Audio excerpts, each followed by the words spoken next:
Okay, this is a lecture in the continuation of the previous one. We were discussing different acts. MTP was done. Now the next is the Transplantation of Human Organs Act.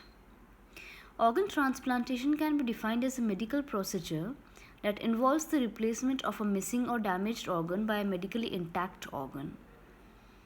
The organ can be removed from the body of one person and then placed into another.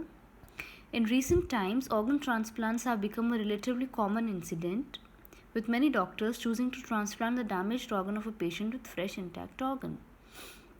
Numerous human organs have been already transplanted successfully by medical experts, which include the heart, liver, kidney, lungs, pancreas, etc.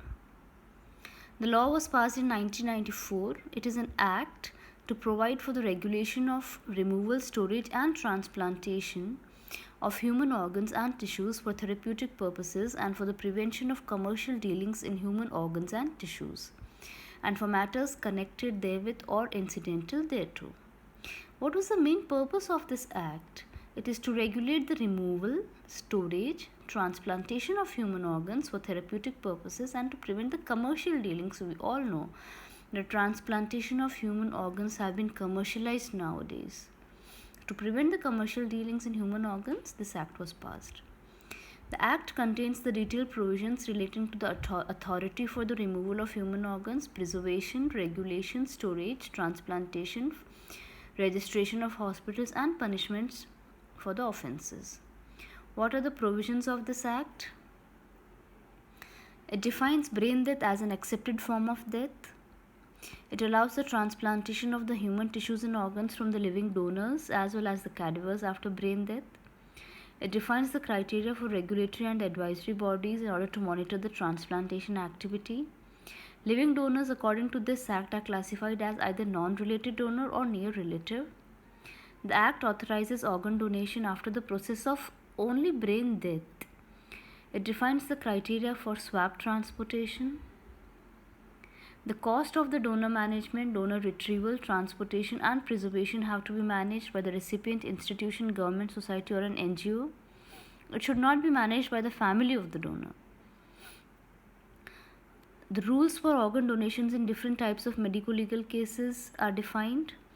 It also outlines the manpower and facilities that are needed, infrastructure, guidelines, equipment requirements, qualifications of the surgeons, then qualifications of the transplant coordinators, all NGOs, central government to maintain the registries, the manner of establishing the national and state human organs removal and storage tissues networks as well as their functions, and penalties are also described.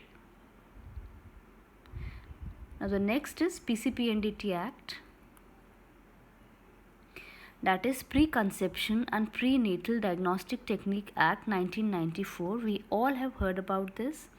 It was enacted on 20th September 1994 with the intent to prohibit prenatal diagnostic techniques for determination of sex of the fetus leading to female feticide. What are the objectives of this act?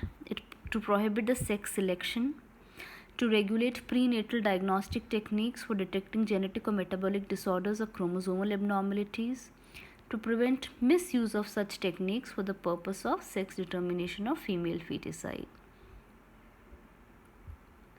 Then we come to the offences under this act. Conducting or associating or helping in conduct of PND techniques test in an unregistered unit. The person liable is the unit owner and a person responsible for conducting the PND test. There are many offences under this act.